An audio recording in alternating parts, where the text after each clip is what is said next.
Welcome, and thank you for your interest in DRMP certification. This tutorial is to help you to learn how to apply for the DRMP certification examination in our new AMS system. So let's get started. From our web page on the certification landing page, you can either scroll down to the certifications offered area and select the link for Decision and Risk Management Professional, or you can simply look for any Apply Now button that will take you straight to your profile to actually apply for examination.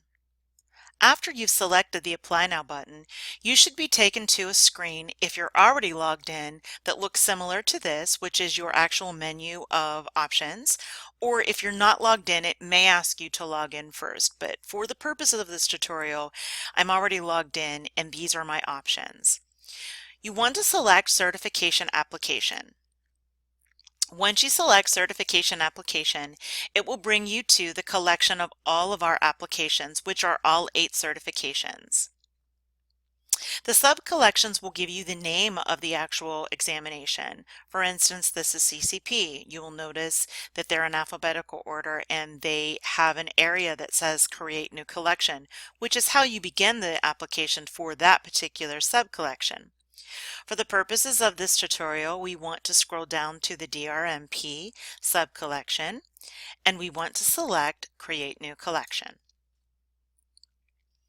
Once you select Create New Collection, the first page is your instruction page. You want to make sure that you read everything that is in this particular area.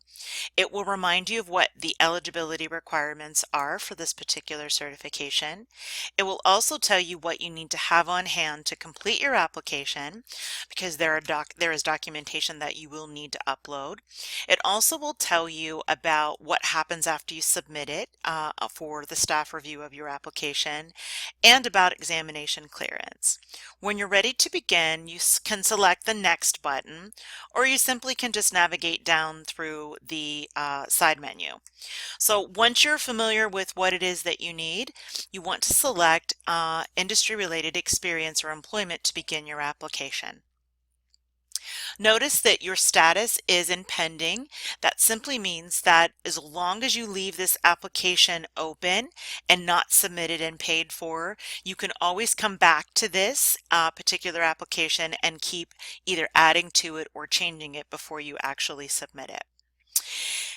Once on this industry-related experience page, there is documentation and notes for you to read that will tell you what you can and you cannot do, and to just kind of clarify some things for this particular option. When you're ready to add your experience, you want to look for the Add button and begin to provide your information. I'm just adding some very generic information. Please note that if you are currently employed, you are not able to leave the end date blank. The system will automatically generate or calculate your years of experience through the dates that you provide. So if you're currently employed and you still want to get credit for your time of being employed, you have to end at least the date that you're applying for the certification. Today is actually the 5th of December, so that's why I'm adding that, so that I'm getting the full scope of the system is actually taking the full account from when I first started working up until the very day that I'm actually applying.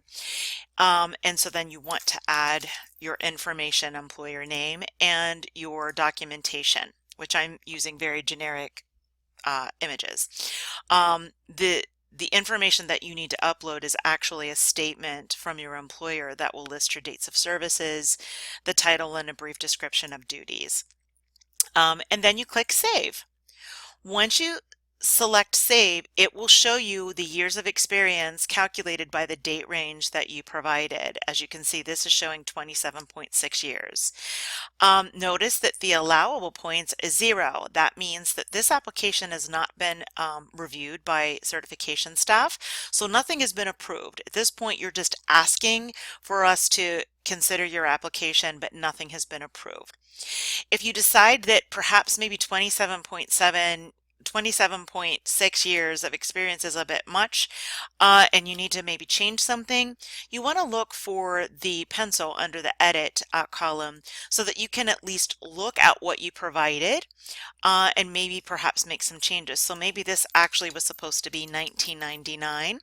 You can edit it and click save, and it will automatically change that calculation for you. There could be cases where you may need to add more employers. Maybe this is only 1 year and you need to add 7 more years of experience. You can click add to continue adding on to that, and this particular summary will calculate all of those for you. So we're good with the experience for this tutorial, so let's go to education. Once again, you want to make sure that you read all of the documentation that is provided for you to make sure you understand what's asked of you. Click the Add button and add your degree. For this purpose, we're just going to put a 4-year degree, and we're going to list the type of degree that it is, the university, and we want to put a copy of our transcript or diploma. Please make sure that all documentation must be in English or have an English translation. That means that if your documentation is more than 1 page, you have the ability to either compile it into one PDF and upload it, or you would need to save this and go back and add same information at the top portion, but you would have to add additional documentation to support it. And you click save. Once again, it is showing you that you've requested a 4-year degree to be considered for this application, and you still have the ability to edit the information that you've provided before moving on. The next area is your certification substitution. This is only applicable if you are substituting a certification for your 4-year degree. So we're going to show you how to do it for the tutorial, but this is not a required page. So we're going to say for this purpose that we're a PE. You're going to put the date that you first became a PE and actually provide documentation that you are a professional engineer. And you click save.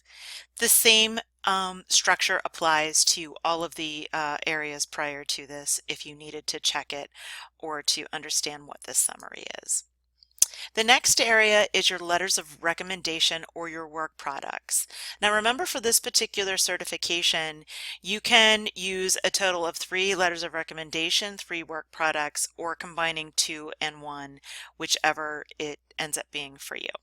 So we're going to click add and add our letters of recommendation. Notice that you can do past or present clients, or you can use an industry professional, and it's just a matter of giving us the letter of the recommendation and attaching it. And you're just going to continue to add those.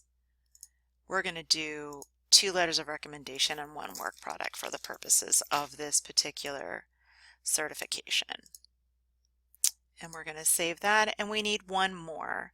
I just wanted to show you what it would look like if you were going to try and get by with only 2 items.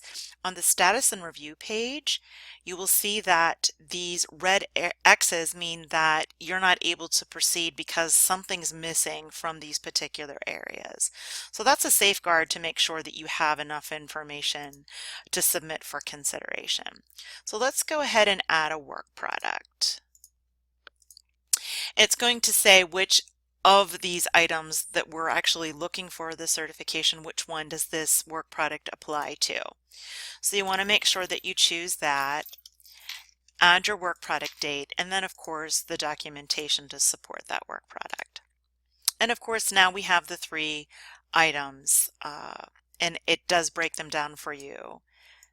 If these would have all been by past clients, there would have been 3 under this heading. So this is to show you how nice and tidy it keeps it. The next item is the canons of ethics. All certification examination candidates must adhere to AACE's canons of ethics. You can click the link provided in the box that will at least show you what it is that you're agreeing to. You also can select the yellow button to download a PDF version of it for your own reference and to retain. But you will be required to select the button that you accept the canons of ethics and that you will adhere to those not only as a candidate but should you become DRMP certified. And then you will click Save. The system will automatically move you through the next process, which is your profile. This is just a way for you to update your profile should something need to be changed, your work address, maybe you need something to add. If there was no work address here and we moved to checkout and you try to pay with a credit card, it would not allow you to proceed. It is a required field in order to pay with a credit card. So that's why this is important to have here. But if everything looks good to you by just going through here, you don't need to do anything on this page. It's simply there as a courtesy. You can then move to status and review.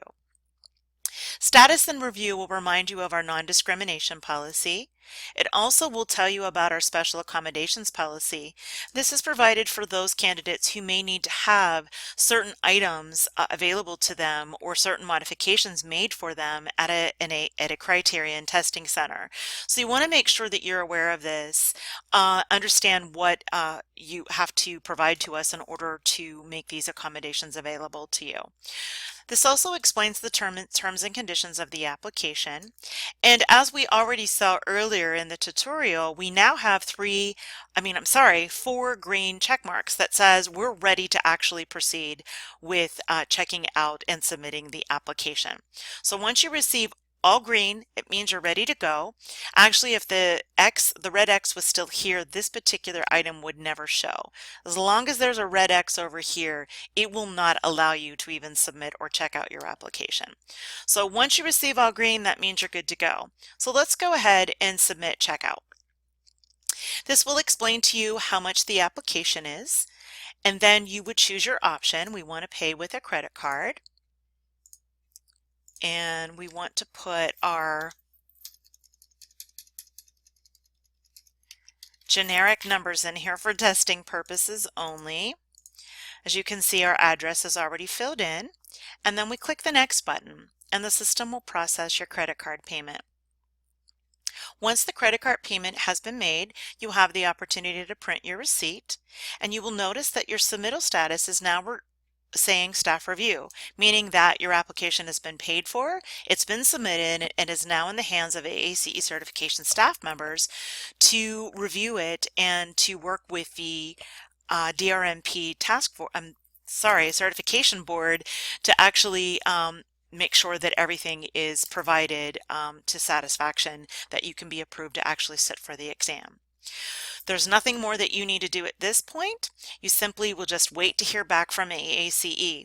Should anything have a question or just be rejected or we need more information, you will be notified. And there is another tutorial that you may want to check out should that apply to you that's called Need More Information, which will just briefly show you what you need to do should you get that notification and how you can update your application, which is very similar to what we just saw in this tutorial. So if you have any questions, you can contact us at 304-296-8444, extension 1110, or email us at certification@aacei.org. Thank you.